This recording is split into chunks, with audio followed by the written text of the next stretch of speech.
Welcome to Southeast Asia. Hello, everybody. It's me, Josh, and welcome back to Passport to Obsession. I am so happy you're here with me today because we are about to embark on an adventure that I promise you will change the way you see the world.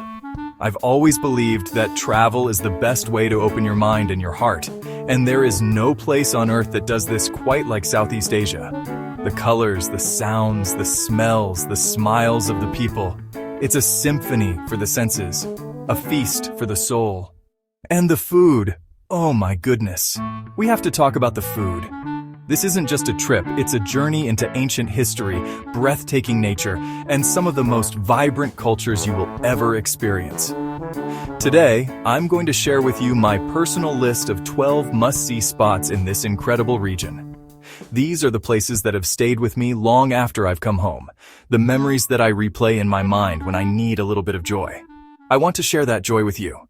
We begin our journey in Cambodia, at a place that truly feels like the center of the universe when you're standing there, Angkor Wat. I remember the first time I saw it. The sun was just beginning to peek over the horizon, casting this incredible golden glow on the ancient stones. It's not just a building, it's the heart and soul of an entire civilization, the Khmer Empire, etched into stone for all of eternity. You walk through these massive stone gateways, and you're immediately transported back 1,000 years. Every wall, every pillar is covered in the most intricate carvings you've ever seen. They tell stories of gods and demons, of epic battles and everyday life. It's like the world's greatest storybook, and you're walking right through its pages. My advice? Go for sunrise. I know, it's an early start, but I promise you, it's worth it. Seeing that iconic silhouette reflected in the lily pond as the sky explodes with color is a moment that will be seared into your memory forever. It's more than just a pretty picture, it's a spiritual awakening. From the ancient stones of Cambodia, we travel to the emerald waters of Vietnam, to a place that looks like it was plucked straight out of a fantasy film, Ha Long Bay. They say a dragon descended from the heavens to create this landscape, and when you're there, you absolutely believe it. Thousands of limestone karsts, these giant majestic islands covered in lush greenery, just jut straight out of the calm green water. It's otherworldly. It's a place that silences you with its beauty. I'll never forget the feeling of being on a traditional junk boat, gliding silently through the water. The only sounds are the gentle lapping of the waves against the hull and the occasional call of a bird. You weave your way through this maze of towering cliffs, and with every turn, a new, more breathtaking vista reveals itself. Most boat tours will anchor for the night in a quiet cove. You sit on the deck, under a blanket of 1,000,000 stars, far away from any city lights. The peace and tranquility are absolute. It's a moment of pure, unadulterated calm that is so hard to find in our busy world. Oh, Bali. Just saying the name brings a smile to my face. This isn't just an island. It's a feeling, a vibe, a spiritual energy that you feel the moment you step off the plane. There is a magic here that's hard to describe. The true heart of the island, for me, is inland, in places like Ubud. Ubud is the cultural and spiritual center of Bali. You can wander through lush, terraced rice paddies. The green is so vibrant it almost hurts your eyes. The Tegalalang rice terraces are a work of art, a testament to centuries of cooperation and harmony with the land. And the culture. It's everywhere. You can't walk 100 feet without stumbling upon a beautifully ornate temple, attending a traditional dance performance with the elaborate costumes and the hypnotic gamelan music is an unforgettable experience. It's not just a show for tourists. It's a living, breathing part of their spiritual practice. Bali is an island of balance. It's the balance between the sacred and the profane, the tranquil and the energetic, the traditional and the modern. You can have a wild night out in Seminyak and then find complete serenity at a yoga retreat in Ubud the next day. It truly is the island of the gods. Imagine a vast, dusty plain stretching out before you. As the first light of dawn appears, it slowly reveals not trees, not buildings, but the silhouettes of thousands of temples and pagodas, big and small, stretching as far as the eye can see. This is the magic of Bagan in Myanmar. The best way to truly comprehend the scale of Bagan is from the air. I splurged on a hot air balloon ride at sunrise, and friends, it was one of the most moving experiences of my life. You lift off in the pre-dawn stillness, and as you gently float upwards, the world unfolds beneath you. Once you're back on the ground, the adventure continues. The best way to explore is by renting an e-bike. You can zip down dusty, sandy paths, turning off the main road whenever a particularly interesting pagoda catches your eye. You feel like a true explorer, discovering hidden temples all on your own. Inside the larger temples, you'll find incredible frescoes and giant, serene Buddha statues. You see local families coming to pray, their devotion a quiet, constant presence. It's a powerful reminder that this is not just an archaeological site, it's a living center of faith for the people of Myanmar.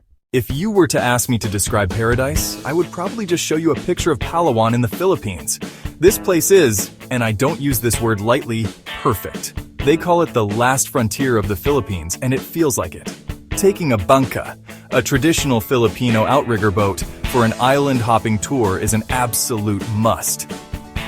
I remember our boat pulling into the small lagoon in El Nido.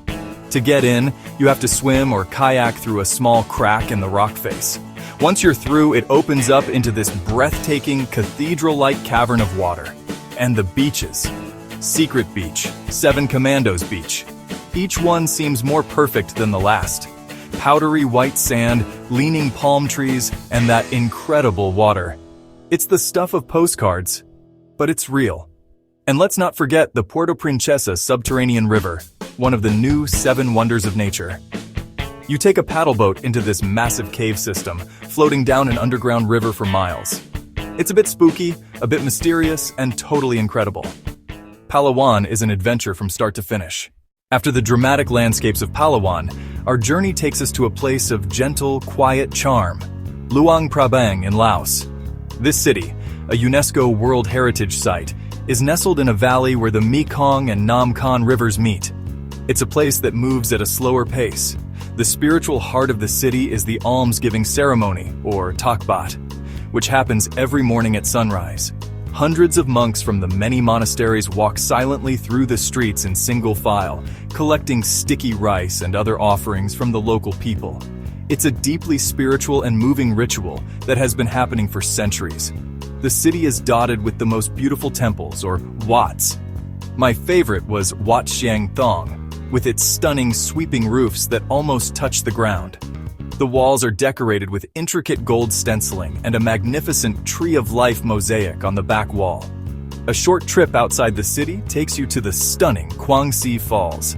It's a multi-tiered waterfall with pools of the most incredible turquoise water you can imagine. You can hike to the top for a great view, but the real fun is swimming in the cool, refreshing pools on a hot day. It's a perfect slice of paradise. From the ancient and tranquil, we now rocket into the ultra-modern. Welcome to Singapore and its most iconic landmark, Marina Bay Sands. This building is not just a hotel, it's a statement. It's an architectural marvel that has completely redefined the city's skyline. The main event is that incredible infinity pool on the 57th floor. I have to admit, I was skeptical. Is it really as good as it looks in the pictures? Friends, it's better. Swimming in that pool, you feel like you're floating on top of the world. You're eye level with the skyscrapers of the financial district, looking down on the entire city. The view, especially at sunset, is simply jaw-dropping. You watch as the sun goes down and the city lights begin to twinkle to life. It's a 360-degree panorama of one of the most dynamic cities on Earth. You see the gardens by the bay with its glowing super trees, the Singapore Flyer, and ships heading out to sea from one of the world's busiest ports. Just next door are the gardens by the bay, which are an absolute must-see. The Super Tree Grove is incredible. These giant man-made trees are covered in plants and come alive at night with a spectacular light and sound show. It's a perfect example of Singapore's vision as a city in a garden. Are you ready for a real adventure? We're heading back to Indonesia, but to a place that feels a world away from the gentle vibes of Bali. Welcome to Komodo National Park, a rugged, raw, and untamed land where dragons still roam the earth. And yes, I mean real dragons. The Komodo dragon is the largest lizard in the world, and seeing one in its natural habitat is a thrilling, humbling, and honestly slightly terrifying experience. I remember walking along a trail on Rinca Island, and our guide suddenly stopped and pointed. There, lying in the shade of a tree, was a massive Komodo dragon. But Komodo National Park is not just about the dragons. The marine life here is some of the best on the planet. We went to a spot called Manta Point, and we were surrounded by dozens of giant, graceful manta rays. They glided through the water like underwater birds. It was one of the most magical things I've ever seen. And then there are the beaches. You've seen white sand, you've seen black sand, but have you ever seen pink sand? Padar Island is famous for it. The pink beach gets its color from microscopic red organisms in the coral that mix with the white sand.